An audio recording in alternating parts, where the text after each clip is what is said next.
Hey everyone, hey and welcome back to yet another episode of BattleRapresume. This is your host Tom Kwei here. Yet another interview. We've done 129 of these things, which is kind of crazy. So let me know in the comments down below who you want to see on the show before we hit 150 in the next couple of months. Definitely got some good guests coming up. Please follow the show at BattleRapresume. Get in touch with me, battlerapresume@gmail.com. Patreon is there. Everything goes on there first. All the uploads, the top 10s, the episodes, whatever. Leave us a review on iTunes, please, as well. And today we have someone who I'd been a fan of for a while, always been aware of, never quite knew how deep his history ran in this thing, with the Don't Flop debut in 2010, and I'm sure there were many things before that we're going to uncover. But it really happened to seeing the guests live at UKBL's as yet completely unreleased event. I think you battled Evil there, Seano. Yeah.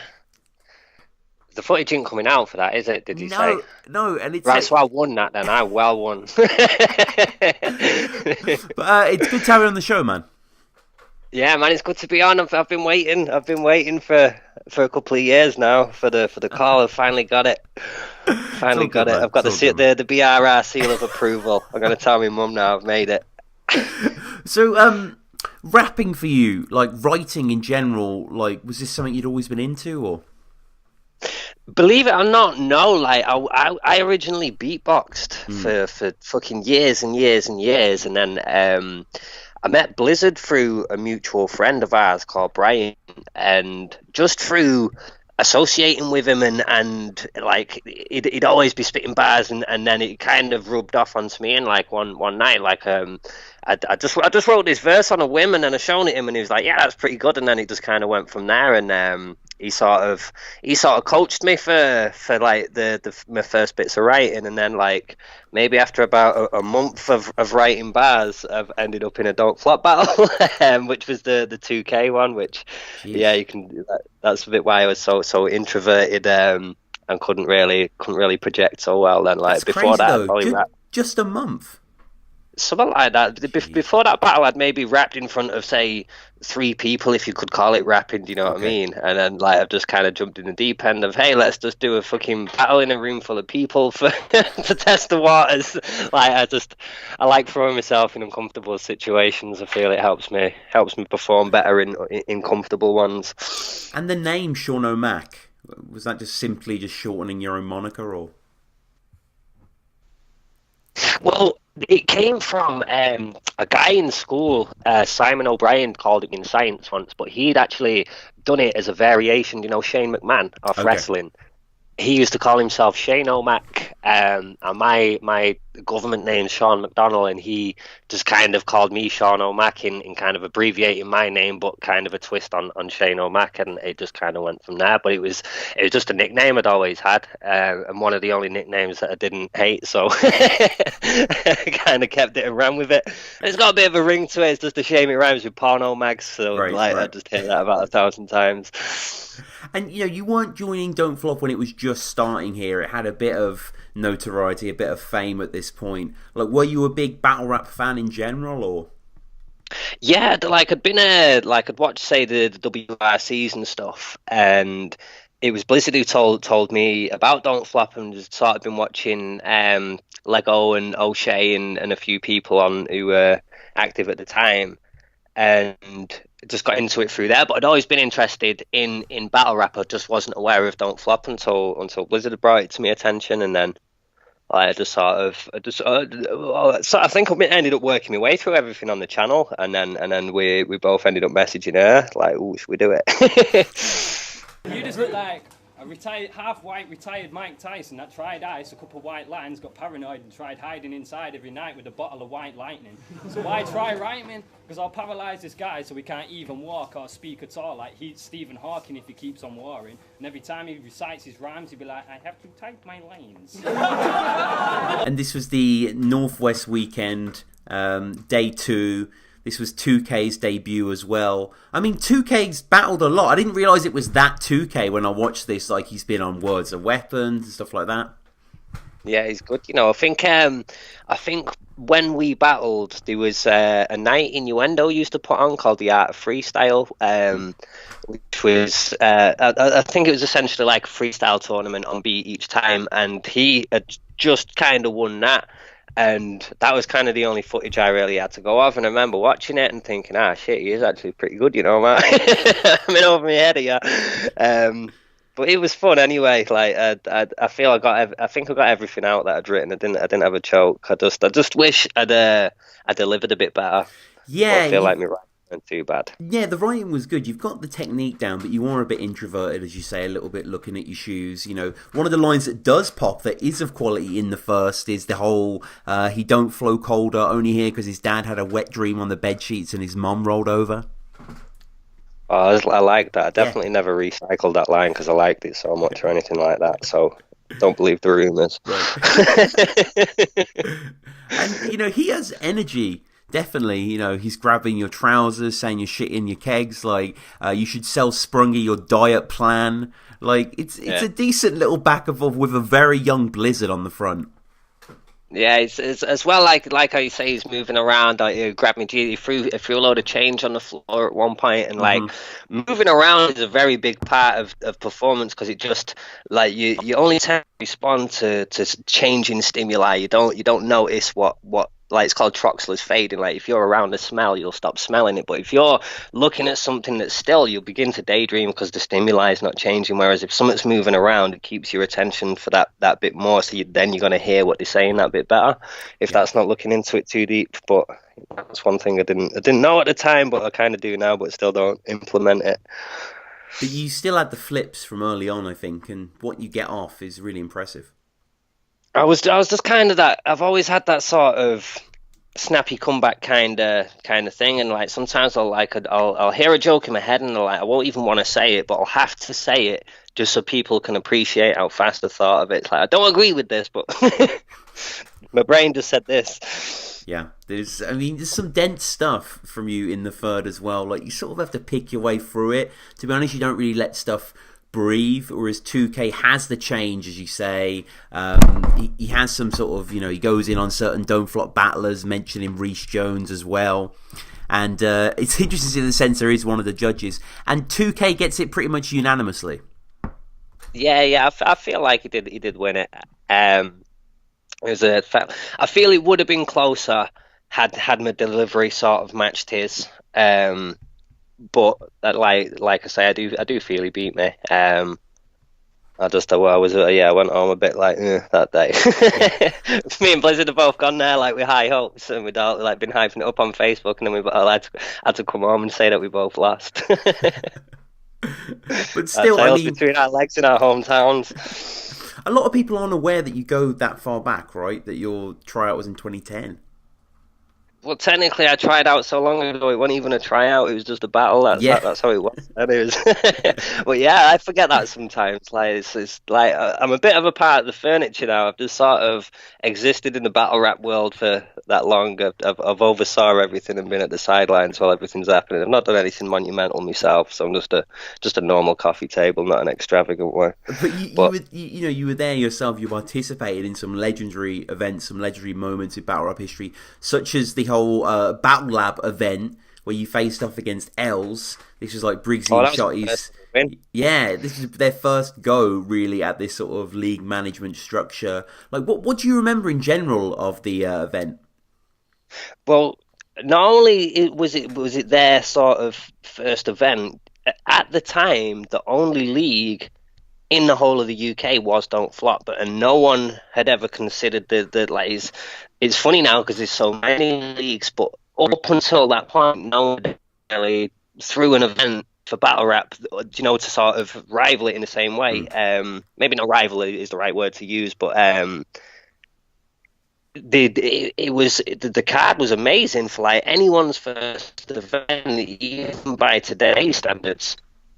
Was ridiculous. The event was so rammed. Like if you didn't time your sig right, you were still kind of watching from outside. You know what I mean? Like because you couldn't get back in the door. The event was absolutely rammed. It felt like we should have all been on each other's shoulders and whatnot. It was just an immensely successful first event. Now there was Only thing was Innuendo and Briggsy battled Low Pesci and Osa, and I swear to God, they both absolutely killed it, Briggsy and Innuendo, and something had happened with one of the cameras. I think someone had leaned into something on the camera, and the footage for the battle Mm. never made it. Yo, I sorry, swear to God, it's sorry, amazing. Sean, man, are All you able five to? of them was brilliant. Sorry, man, are you able to get near the router? You're sort of breaking up at the moment. Yeah, sorry. All right, it's all good, man. Is that better? Yeah, that's cool, man. But and then just in general, your battle with Els, how did that go down? Yeah, that was originally meant to be a 2-on-2. It was meant to be me and Blizzard against Els and Enoch, I think his name was, which is funny because before my opponent for the Northwest weekend was 2K, it was originally this guy called Enoch, and then he had a whole change of heart about battling, and then it got replaced to being 2K, but that he was meant to be a 2-on-2 with him, and I can't remember why now, but it just ended up being me and Els in the end. And after I'd battled 2K as well, I battled Joe Davies on those events, and I lost a choke like two of my rounds, and like I was trying to clown on Joe Davies for being a choke artist as well, you know, like the choke of the curse. So like I'm thinking I've got to win this. It's like third time lucky kind of thing, and I'm coming off 2 losses and a really bad loss as well. And Els is kind of he's from my city, and he's a bit more of a well-known name, so I feel like I'm kind of the underdog. But at the same time, I thought I can actually win this though. And I'd spent ages writing on it, to be fair, and I just sort of brainstormed a load of ideas, and then there was something where we'd had a little conversation on Facebook, and like I sort of had been a bit of a you can tell by the third round I don't really like it now, because it's not something I would do now, so it kind of makes me cringe a bit. But there'd been some with a member of his family being ill, and that had come up in his battle against Briggsy, and then out of nowhere he's basically said on Facebook to me like, oh, you better not mention it, or I can't promise it'll just stick to rap or dirty. So I'm thinking, right, well, if I don't now, you're going to think you threatened me out of doing it, so I kind of have to now, you know, like you know, so I rewrote the whole of my third round based on that, which I don't really like now, but yeah, it is what it is, I suppose. But yeah, I'm all right with Els these days. It was a good battle anyway, and at the same time, it's a learning curve in the sense that I don't like that now. Do you know what I mean? So no, not to take that approach anymore. And moving on from this then to early 2012, this is when you started your long-standing affiliation with Jump Off. I mean, you had 35 uploads. 21 of those are from Jump Off. You've got the amazing amount of battles on there. What is it about the platform and your style that complement each other so well? I don't know, like I really don't know, because like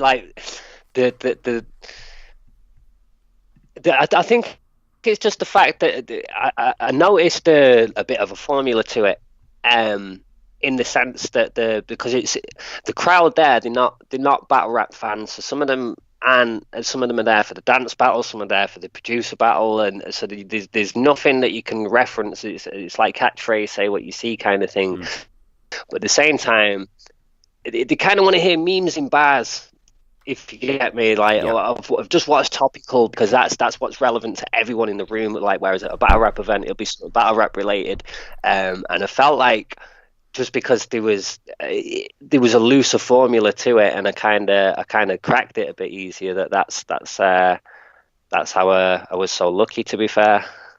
Because at the same time, I battled Archaic twice there, and Archaic beat me twice, and the crowd give it me for no reason whatsoever. I think like they just either felt sorry for me or something, but they seem to like me for whatever reason. And what were some of your best performances on Jump Off?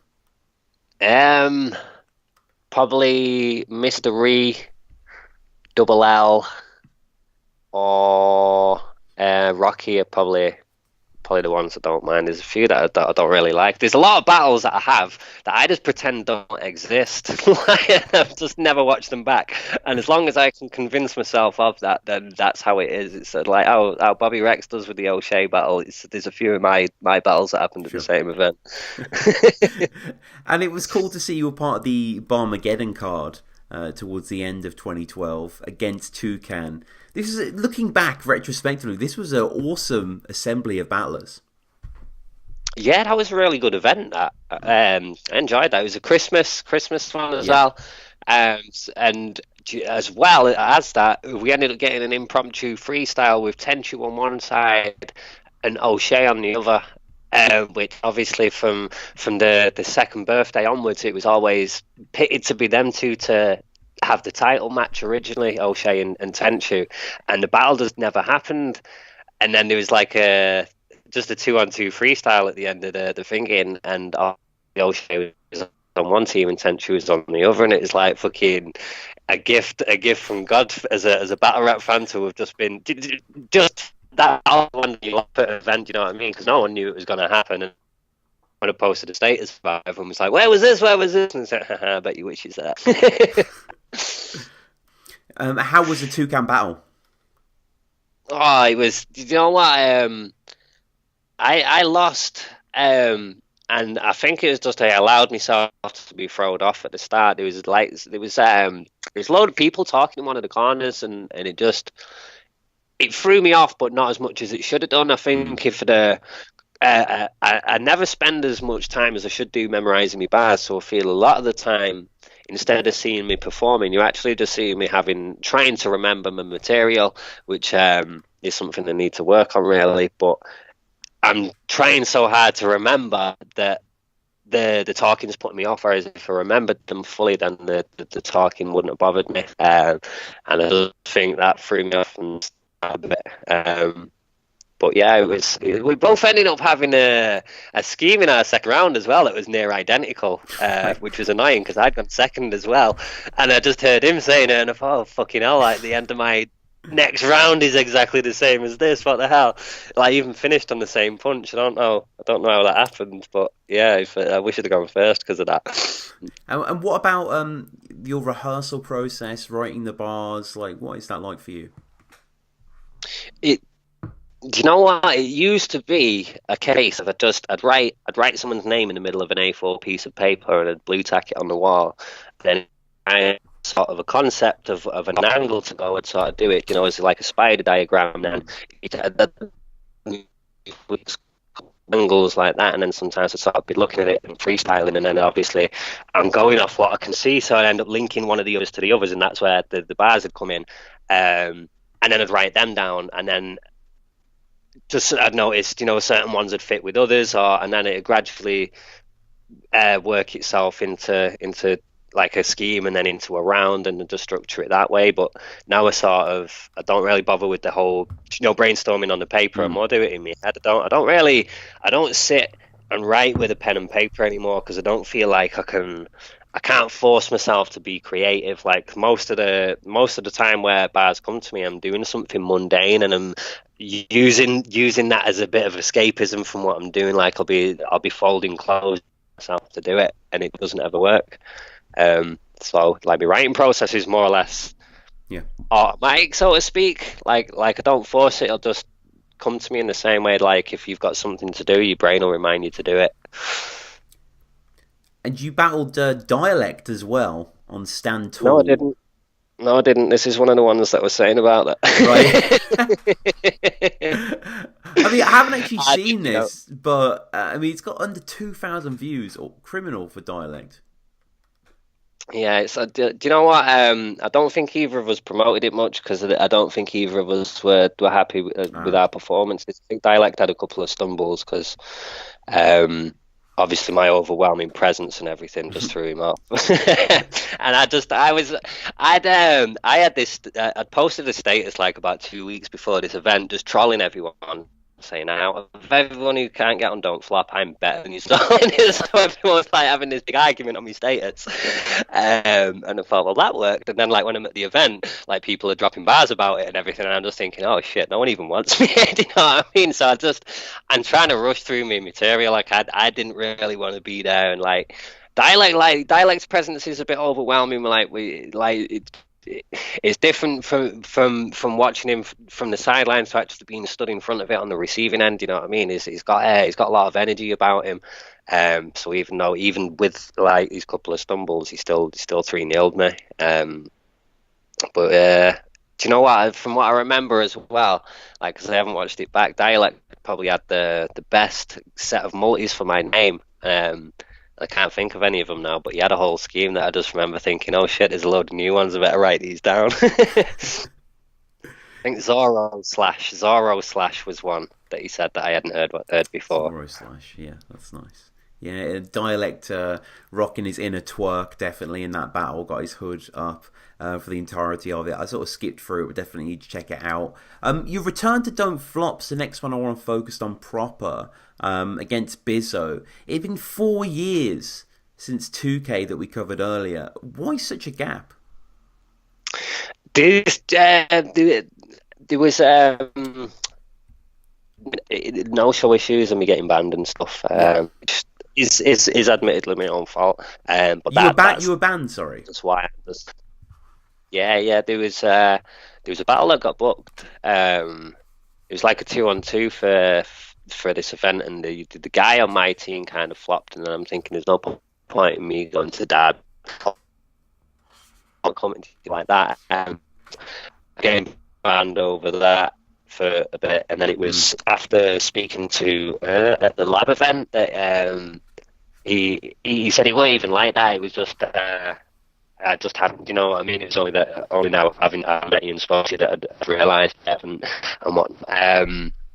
And then that battle came about after that, I think, or was it? I can't remember. It seems like there was a big gap between them two, actually. This Bizzo battle was part of quite a cool Manchester event with Elro versus Euphorical. I think Raptor was doing his sort of quote-unquote tryout against Young Guns Fusion. Yeah, it was seemed like a good vibe. He's the size of 3. He can't be the one. There's no way this kid is escaping. And T5s are the only pills you should ever be giving this pagan.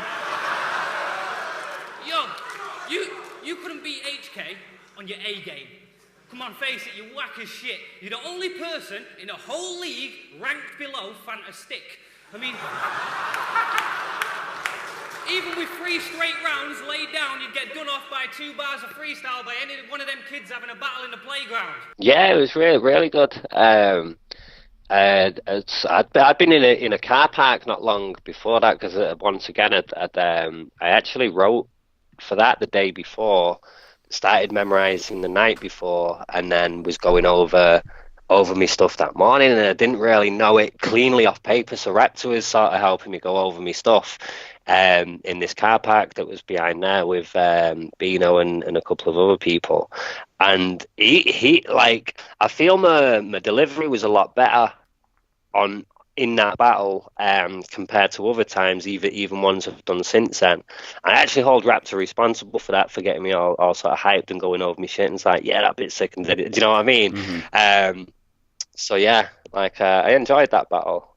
Yeah, Bizzo's interesting, right? I mean, he's a very deep writer.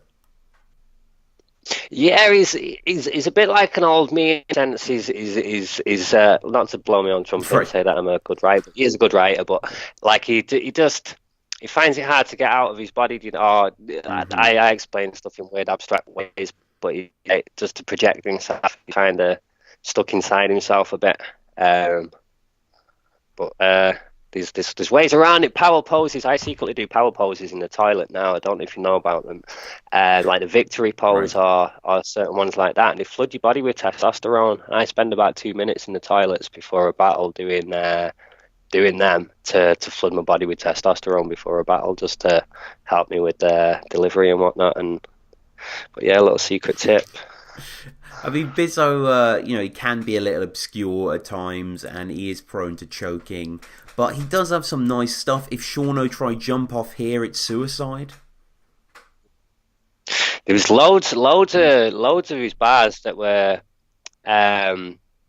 just really intricately written, like punchlines that are like right in your face because they're a simile, so it's such a thing like such a thing, but other ones that are more subtle, you don't notice it's a punchline until you're aware it is, do you know what I mean? You know, it's a double entendre, but he had a lot of writing that was like that was, it's like, I feel if he'd have projected himself a bit better and minus the choke, he might have won it, to be fair.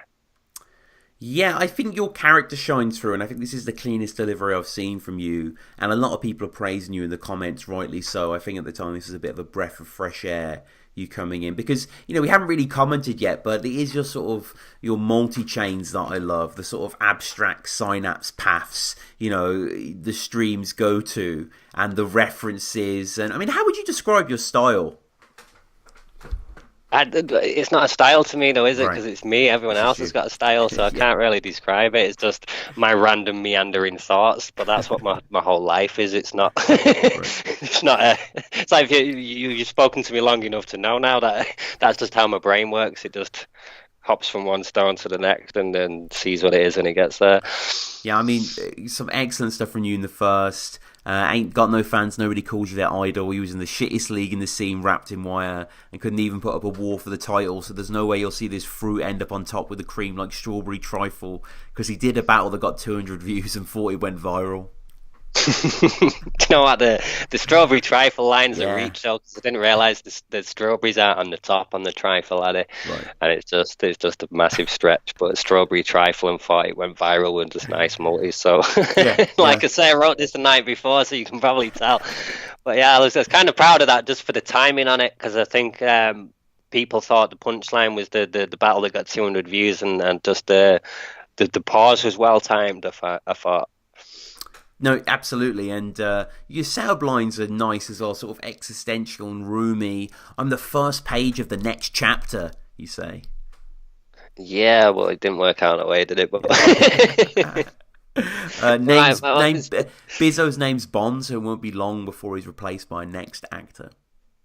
I like that one, but like I had to say next to make it multi, and I don't like writing like that, because to me, writing, it should just sound like a normal sentence, and I shouldn't like need to throw in words that aren't part of my normal vocabulary to make something rhyme. Like I shouldn't have to say, like, do you know, if I said the like G at the end of something just to make the Right. multi work, it wouldn't taste nice when it came out of my mouth, because I don't go around calling people G and whatnot, like so you'd know that it was a bit forced, you know what I mean? Like it's with little things like that, I don't like it. I'm a bit of a perfectionist, and like I shouldn't have to use words that are outside my normal vocab to make it work. So yeah, I don't like the use of the word next. But yeah, sorry, I went on a bit of a tangent there, didn't I? No. I mean, it's the imagination that I like in this first from you. You know, your approach to these topics. Beat you so many colours, you'll be looking like an avatar in camouflage. Oh, that was fresh at the time as well. Like them kind of that rap kind of bit Avatar now. bars. Yeah. Well, Avatar's my favourite film, and yeah, just I like that one. I didn't mind that one. Yeah. I mean, Bizzo has a bit of a slip up, as you mentioned before. He has sort of a Lion King, Cat's Pride, and it's like, you know, I don't know, these sort of bars we have heard before, unfortunately.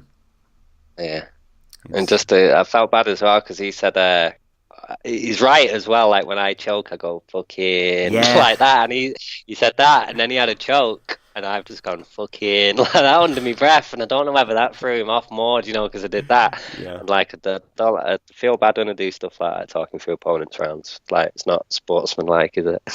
I mean, Bizzo sort of gets a parachute out of his second, just pulls out a funny line. This spastic's on a downslope like a Paralympic like skier. Paralympic skier. That's joke. I'll give him that. Yeah, it's a funny ending. I mean, this is a good battle as well. It's got 21,000 views, so it's definitely got its due. Yeah, it's got a few out there. You know, Bizzo again, I think, just sort of loses steam at sections, and you again have these sort of lines that just make you pause for a moment, leave him 6 feet under like an insect. Yeah, I didn't know if anyone clocked that at the time. Obviously, they got 6 feet, haven't they? Insect, 6 legs. There's another multi there. He's talking about him putting his heart and soul into a belt to beat Dave 3 ways.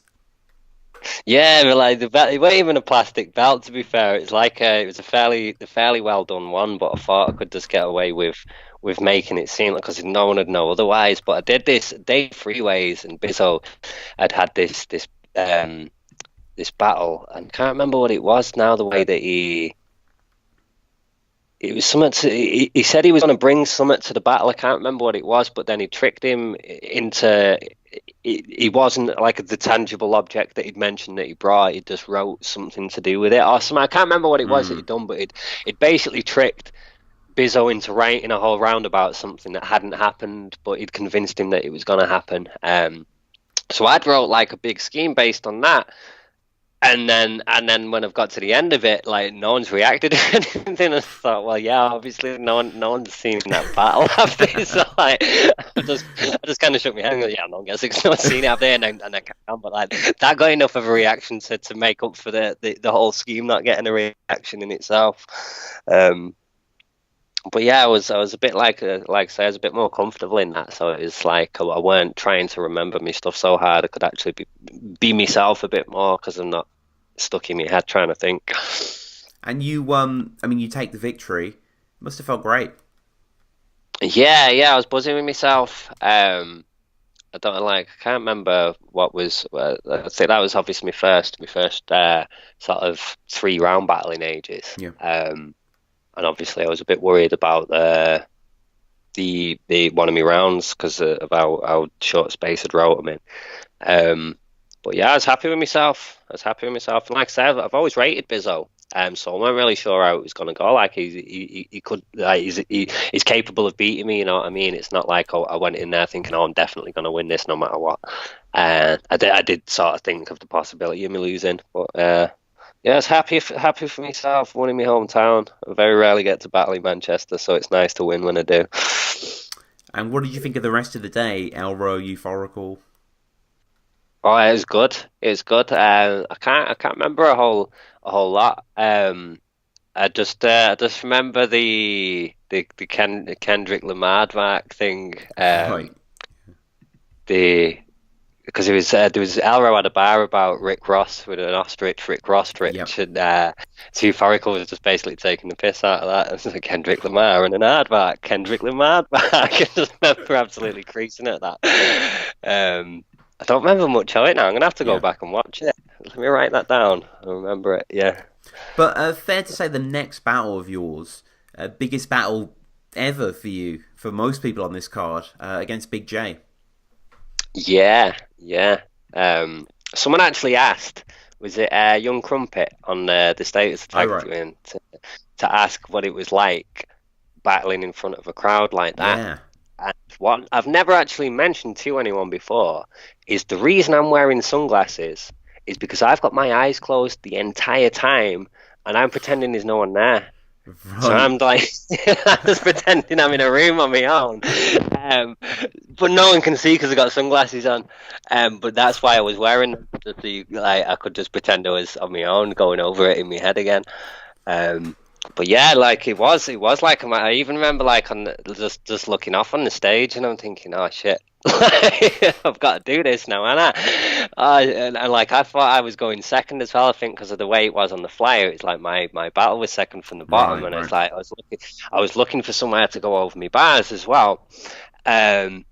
And trying to find a quiet corner in the fucking Ritz isn't an easy task. And then like the sticker I've got on my shoulder is like not one you can get to backstage with, and I'm thinking, how can I not get there when I'm battling? And it's like, I need to go and do my power poses somewhere. It's like I finally got there, and I was like, you ready to go up? And it's like, you ready?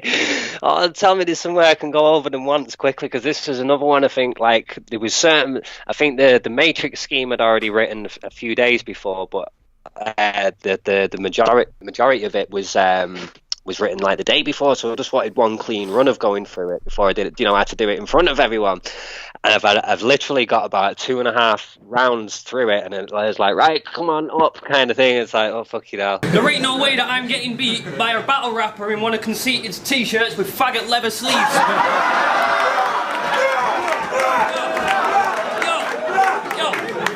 With a sore throat today, so apologies as if my voice ain't prominently clear, but I could beat him with a horse chest. He's nutting, so it's obvious I'm conquering him here. And if he thinks he's gonna pick up the win today and he's gonna be revered, then I'm reservoir dogging him and chopping off his ear. There was the end of one of my rounds. I thought I had more, and I've gone to keep going, and then thought, oh no, wait, there's no more to the freestyle. No, and then just called time, but because it took me so long to call time in my head, it looks like I missed a bit out. But I think there was one bar that had missed out as well, to do with his blood type being Oreo negative or something. But I mean, this is late 2014, Manchester versus London in the Ritz, as you say, sold out event. It does hit you, the size of this crowd. It's like something out of Flip Top or something. There's just so many fans there, and you are rocking the glasses. The Pete Obsolete on the glasses. Yeah, big up Pete Obsolete. He did one that said my name, and then he did another pair that said Big J is fat on them. And what was amazing was, like, I had this other pair behind my back the whole time, and I've obviously got the ones that say Seano Mac on, and then I just get the urge, like, because I knew I was going to change them at some point, but I just didn't know when. And I just get this like little inkling in my head of, right, change them now. So sort of looked at everyone on the Manchester team and sort of nodded and said, watch this. So I swapped them, put the glasses on, and then looked at her and it said Big J is fat. And then done it. Big J's just gone, and look at your glasses. Like, and I thought, how well timed was that? And I looked back at him and the glasses say Big J is fat. And I thought that was like one of the most well timed accidents ever. But yeah, it's like I say, they were just to hide behind, really. And Big J, a good opponent at this time. I mean, this was his workhorse period. Yeah, he was. He killed it, to be fair, but like he had a round based on a lie every time. And now I think everyone thinks that my ex-girlfriend had wooden legs and that I'm actually deaf, and that I'm a racist. Neither of which are true. Yeah. But it was funny, and like at the same time, a lot of people thought my mum was actually deaf based on that. So like, he sold it well enough to make people believe it. You know what I mean? So any lie that you can present like that and have people walking away not even questioning whether it was, yeah, I'll give him that. Yeah, I mean, I guess battle rap is fictional at its heart, of course, but like, there's something to be said for that Big J style, isn't there? Where he just throws an angle on you with just, you know, such a compelling way, and gets the inbox from censor, and he goes pretty far racially in his first, under the guise of this is what he was told you said. Yeah, do you know what, right? I have this thing that I call an afterism. Do you know, like, if you walk away from a battle or an argument and think, I should have said that. Yeah. I had an afterism just after the end of the battle, before we even got off the stage, which I realised that what I should have mullied when I said about his brother. Was I'm sorry for him. Shit, what I was trying to say, it's me that is, and I thought of that as I was walking off stage, and I think, why didn't I think of that like 2 minutes ago? Yeah. I think that had gone down well, fairly well, but I thought, oh. Yeah, I mean, you don't get too much reaction in the first. I mean, the crowd are still quite generous. Only person in the whole league ranked below fantastic. We get some winter solstice bars bring decline to a rising star. Do you know what? I can't remember which way I said it on the day, but I think I said it the wrong on the day. And no, I sarcastically said, "Did no one get that?" As in, because I obviously got it wrong. But yeah. I'm an astrology geek, aren't I? I like my astrology. Is that right? Sorry? Is that right? Are you big into it? A little, like. I've got a keen interest in it. I'm not at my horoscope and like that. Yeah. But I do believe in stuff like that. I mean, Big J in the second saying your chick is disabled as shit. She's just hilarious, but she's not. Oh well, my ex now, but she isn't. She hasn't got wooden legs or nothing. Yeah. Apparently, she was on her electric chair blaring out German Whip.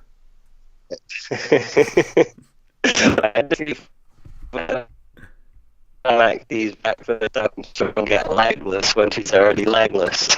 Yeah. Lots of legged lines. I love your I love your second in this battle though. When did Al Murray start acting gully, you ask?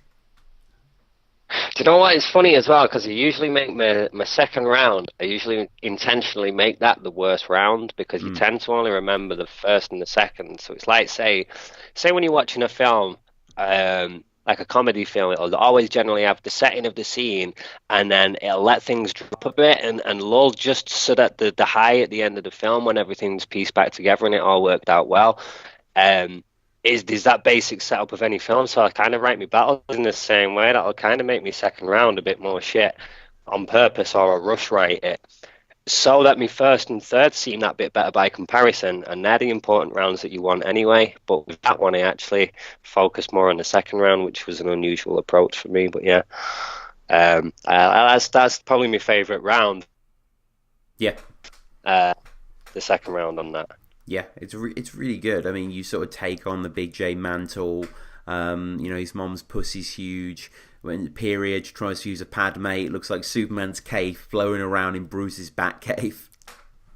I was so proud of that multi, so proud of it. But yeah, it's like I say, I really enjoyed it, and I feel like it got a good reaction as well. And my closer probably got the best reaction I've ever had out of anything. Like, yeah, so I was happy with how that round went anyway. Yeah, the round's great. I mean, you reference Unstoppable, Pussy Smells Like Food from a Hospital, Lost Weight in 2010, looks like you found it again. You know what, that got a well better reaction than I thought. It was like I kind of just wrote that to take up space. Yeah. Because I was trying to get onto shouldn't be too tough on his weight. He's got enough on his plate, and then after it, I was meant to say if you see him getting gassed up, it must be something he ate. But like, I didn't get to get to the next part. I forgot where I was going with this now. Yeah, and you go in on his big old titties that lactate. Bet that's what your gran takes on her bran flakes.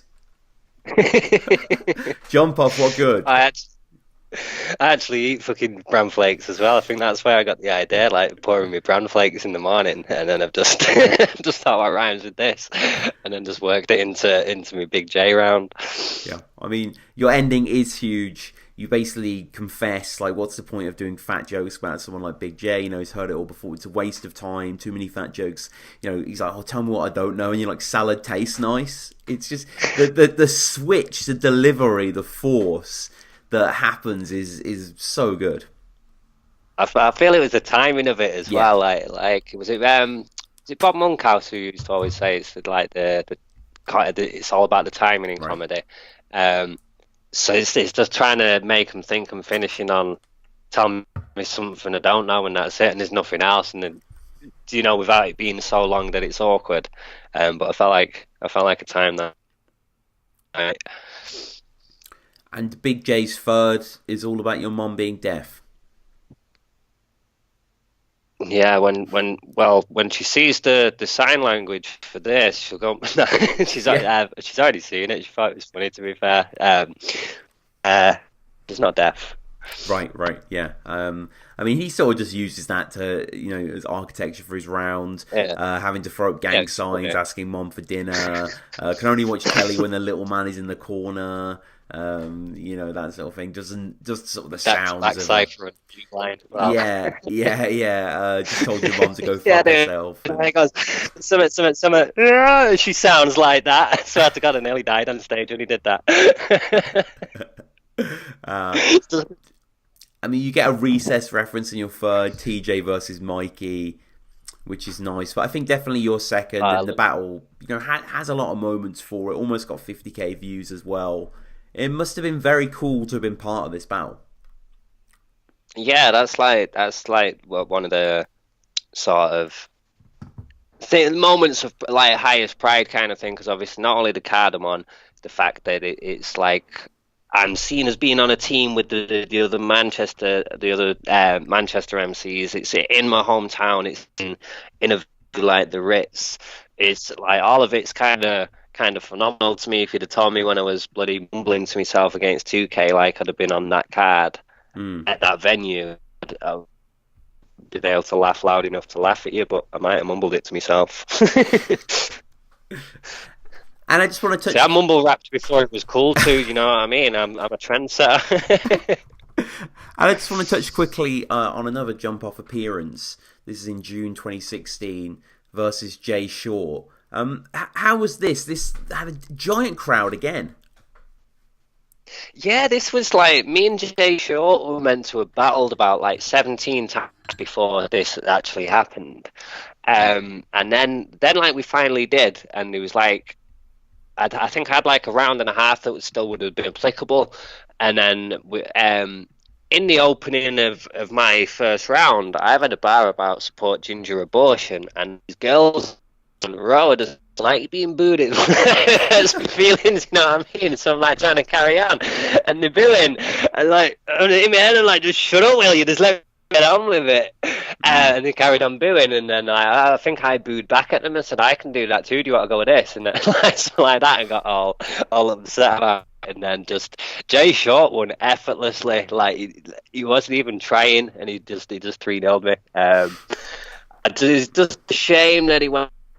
I feel if it might not have been such a landslide, especially with it having mental so many times, but he's brilliant, Jay Short, especially with freestyles. It's like he thinks too quick. Your last Don't Flop showing was around this time versus Craft D. I'm forgetting my bars, but it's almost fucking seeming like I'm C now, but fucking... What was the punchline? I thought I had it then. Meanwhile,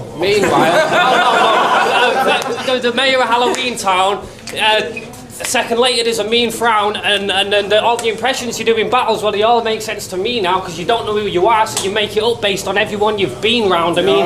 How did this battle come about? Well, you know what? If I'm being honest with you, I don't even remember. Like I was going through a lot of stuff at the time, personal life, and I was having mental health issues, and I'd been put on this medication, and I was meant to have switched from one to the other, but they told me I was supposed to be on them both at the same time, so they've had me on like I think 60 milligrams citalopram and 100 milligrams sertraline at the same time, and I was literally spaced out most of the time, and I actually prepped well for this battle, and I just couldn't retain any of it, and like I was trying to memorize it for days, which is unusual for me, because I normally it's more like writing it down. Yeah. Once I've written it down on paper, once I remember it, like, because I think that's to do with being a kinesthetic learner, and my brain just wouldn't retain it. I just couldn't remember anything. And I watched that battle back once, and like it really, I don't like watching it because I feel like the person I'm watching isn't me. Like I don't recognize who it is I'm watching. And it was just a bit of a bizarre period in my life, to be fair. So that's another one that's in the vault in my mind. Yeah. I don't really like it, but I'm really embarrassed in my performance as well, because there's even a part where like I thought he'd finished his round, and I've gone to flip something, and then it turns out like he was still like halfway through his round, and I've just gone to like start my round in the middle of it and stuff like that, and it's just crying so hard at myself. But at least I can fucking remember what I'm doing, because like at the time I'd be sort of sat down and think, oh, I'll go and put the kettle on, and I'd get up, I'd go in the bathroom, I'd flush the chain, and then I'd sit back down and think, hang on, that's not the kettle, and like I was just confused, and I can't remember who it was who said, was it Calcium Kid who said you spend half your time trying to figure out what you did with the other half of your time. Yeah, like that's what my life was like at that moment in time. Like I could go to do something and think, oh shit, no, I was supposed to be doing this, and then I go to do that, just about start and think, oh no, that's not what I was really doing. I was really doing this. But yeah, I don't really like that battle. But to be honest, I can't remember how it came about or how we ended up against each other. I think it was just suggested, and we both said yeah. But there's a lot about that period of time in my life that I don't remember, just through the mix up with the medication as well. Because I was even unsure. I'd been unsure, like, if I was supposed to be on both them types of medication, and when I've asked, like, the pharmacist, he's like, God, is it the BNF or something? And she's looking in there, and she's like, oh, yeah, it's fine. And then, like, about 2 months after that, I had a letter. So I've asked the pharmacist, and she said it's fine, and then about 2 months later, she sent me a letter basically saying, oh no, it's not fine, stop it immediately. I did go to come round, but your estate looked dodgy, so I sent a letter instead. And I thought, wow, like you've just left me like this, because like where I live is like a load of high rises and stuff. And apparently she's drove over here, gone to get out the car, and then thought, yeah, I don't like the look of this. I'll send him a letter instead. I thought that was pretty funny, but yeah. But yeah, that wasn't actually my last flop appearance. I battled Mickey Worthless. You did? That's not dropped yet. I think that was that May or June this year or something. That's right. Sorry, Retaliation. Yeah. Of course. Yeah, that hasn't dropped as of us recording this. No. And yeah, the Crafty battle. I had Crafty on the show a little while ago. We discussed that and the Raptor battle and all that sort of stuff. And it's interesting that Revival 6 this was under Briggsy's masthead. Interesting to consider Premier battles, because this was a sort of football event where everyone was wearing the kit and it was all stylized in a certain way. So, you know, maybe some sort of seeds were sown here or stuff was lingering. But yeah, it was good to see you back after a little while of returning. And you do seem a little bit foggy throughout. And I think Kraft does take it. He has some really impressive lines. Talking about you're from Cheshire. I think Wonderland sees stripes disappear when I get rid of this Cheshire cat. Do you know what? The thing is, the people think I'm from Cheshire because for some reason Facebook says that Wythenshawe is in Cheshire, and it really isn't. It's like it's an M23 postcode. It's right next to Manchester Airport, and Facebook is the only thing in the world that says it's in Cheshire. But because it says it on there, and I moved to Stockport a couple of years ago, everyone just thinks like I've lived in Cheshire my whole life, claiming Manchester or something, and I really dislike it. So I've took that I've moved off my Facebook so that people don't misconstrue it. But yeah, not from Cheshire at all. Actually, it's my feelings when people say that. But the bit that I did like of his was the Sean Bean dying in every scene. That was fucking, because I kept like noticing like the Ned Stark thingy, and I was thinking, where's he going with this? And then when he's built up to the punchline, I thought, yeah, that's where he was going. That's pretty good, that. Yeah, that was really, really strong. And I guess the last battle I want to touch on then is you versus Canal. How was that? Oh, that was fun. That was the most fun I'd had in a battle in ages, because it was dead laid back. It was just in stone in the park kind of thing. And Canal's brilliant. Like, he's got that really abstract, unusual style of comedy that, like, Canal has ideas that the most people don't, you know what I mean? Like, he'll just think of something completely random and out there that wouldn't cross the mind of the average person. So he's really difficult to prepare for, because you don't know what you're preparing for. If you get made that kind of way, you could take any angle with you and make it funny. I actually feel that he beat me. But on the day, the crowd give it to me. But I actually, in my head, I have that down as I lost to Canal. I think I had a stun, but because I had a can, like, do you know them little tiny cans, not the 330ml ones, the smaller ones, like 150ml. I had one of them that I was going to say, like, you did a battle in Minnesota. Yeah, I live in Minnesota. And I thought it was in my pocket, like I patted my pocket, you know, before the battle started, and I felt like it was in there. And then when I patted my pocket to get it out, I realised it was my grinder, and it was in my bag, like, leaning against the trio, like. So I thought, I'm not running over to get it just to say the last bar, but yeah. But I did have a look at me first. I think I missed about 8 bars off the end of it. And there was funny Welsh jokes as well, so I was a bit annoyed at that. But yeah, I feel like Canal did win that. He was hilarious. There was the Shinobi and not having enough chin to fold a bed sheet. That whole scheme I thought was brilliant. And what's 2019 looking like for you? Are you hoping to battle regularly? I'm hoping to. Like, I'm just I'm not getting asked to, kind of thing, but like I'm trying to make as much noise as I can over here on my own with me daft memes and made my little bar videos and whatnot. And I've been learning guitar and honing in on my piano skills and playing drums and stuff like that. So I'm actually considering sort of working on music at the minute, because like I thought, so I'm feeling more drawn towards it for whatever reason.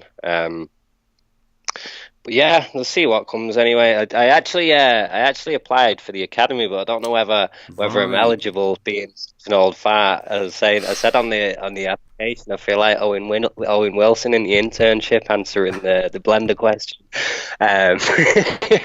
But I don't even know if my application would be taken seriously because I littered it with enough sarcasm that Right. I can say, oh, it was only a joke. Say face if they like, no, you've like, how many battles have I done? 36, did you say? Yeah. Yeah, I think that's probably too many, isn't it? Yeah, there's a lot of interesting people. Yeah, slightly. So I mean, you know, maybe they'll in the future perhaps consider. But yeah, I think it's very popular at the moment. It's a very cool program that's definitely delivering results. How can people find your music, get in touch with you, that sort of thing? Yeah, I don't really sort of have music as such. I have like just put videos of me faffing about on Facebook and Instagram. Really, that's just where all my stuff tends to be. Because, like I say, me random meandering thoughts. So they just go there as and when. But yeah, I am thinking about sort of maybe recording something. Cause, I've been writing more than I used to do, and I've started writing bars with my left hand. I used to write with my left hand when I was in school. I dislocated my elbow and I had it in a sling. I had to start writing with my left hand for a couple of weeks, so I can semi-write with my left hand. But it's the whole left brain, right brain thing. So when you use your left hand, you're accessing a different side of your brain. So like what you're writing is more abstract and as well, because you tend to write slower, it becomes frustrating trying to write something long, so you end up like you have to sort of condense what you're saying into the smallest form, which sort of makes it a bit more open-ended to interpretation and more applicable to more people. So I feel it makes it more relatable at the same time. So that's sort of the process I've been using for a bit. And I've been writing this thing called the producer's cheat sheet, which is basically a mathematical formula on how to make any sort of feeling, quote unquote, with by separating chords with certain numbers of spaces apart, whatever chord you start on. So I just want to do something with the 2-bit sort of I've been doing and maybe put something out. We'll see. I put a video out not long ago that got a better reception than I've ever had of anything, so that's what's made me think, well, maybe it's time. I've supposedly been rapping for like 9. I can rap yet, so just put my money where my mouth is. And we'll close out with a few quick fire questions. The first of which being your favourite Don't Flop battle. My favourite Don't Flop battle. Probably O'Shea versus Tony D. Yeah. Title shit. Just because it's like you've got your title shot. It's from the era, but as well, it's the two styles complementing each other. Shall we say? Not that I'm limiting either of them to that, but that's probably like my go-to one. Is the obvious one. Yeah. What's yours? Mine is Soul versus Matter, the first one. Yeah. Yeah, that's probably. Yeah, I'm gonna have to watch. Probably the one I've rewatched the most. Yeah, just writing wise, I think it's aged perfectly as well. But yeah, bit of a Soul stan. What about King of the Dot? Are you a King of the Dot fan? Yeah. Do you know what? I don't watch as much battles as I used to. I used to pretty much watch every single upload, but now it's more if it's someone I'm familiar with, that kind of way, or if someone's battling someone I'm familiar with. But I'm less knowledgeable on the Canada scene as I used to be, shall I say. So what King of the Dot battle do you love? I don't want you to put me on the spot now. Tough. One that springs to mind. Probably one of either Disaster vs DNA or Disaster vs Cannabis as the obvious ones, just because they did like fucking hour long or something. But from both sides, like I think that was probably one of DNA's best battles, the Disaster one. And it's just another one where it's just one of them obvious ones, like the ones that you can show to non-battle rap fans and they'll appreciate. It's like them kind of.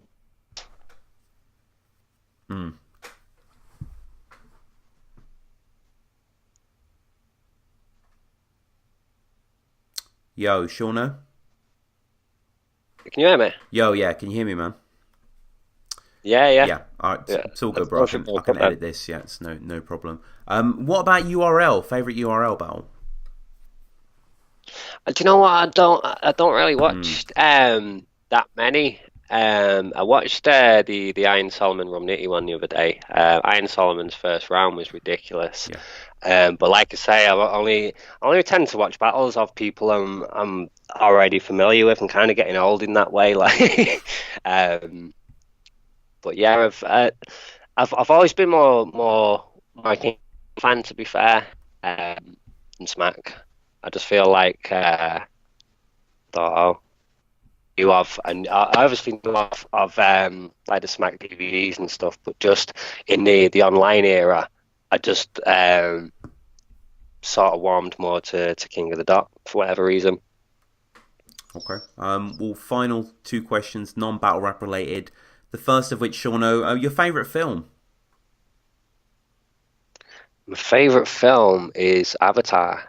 Damn. One of anyway. Like, it depends on when you ask me. Like, you never have a favorite anything. You just have what you prefer most at that moment in time. So it can depend. But like generally, it's Avatar. Just like I hated on it when it first came out. I remember my ex basically had to force me to watch it. And when someone forces me to watch a film I don't like, I'll spoil it. And every time someone new comes on the screen, I'm saying, "Who's that again? And who's that again?" I'll just keep it up and until they turn it off. And I basically thought that the film would have been overhyped just for how the graphics were. But when I actually watched it, I thought I really like the storyline of this. And there's a lot of like one of the lines from it: "All energy is borrowed, and one day you got to give it back." Like that's such a deep quote for a fictional film about a fake planet. That.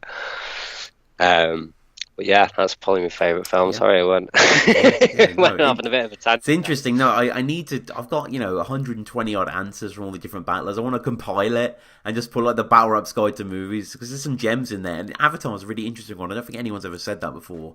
I think the most common one is probably Pulp Fiction that people pull out. So it's always interesting. Obviously, that's a classic as well. Final question: your favourite musical artist or band that are in no way hip hop related? Oh,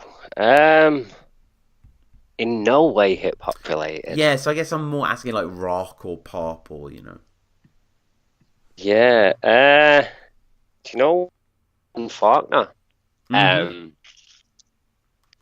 Just he's got a very unorthodox. I don't really know a whole lot about playing guitar. Like I've been trying to teach myself by ear, so I don't even know what strings or I just don't call him the fat one and the thin one. Yeah.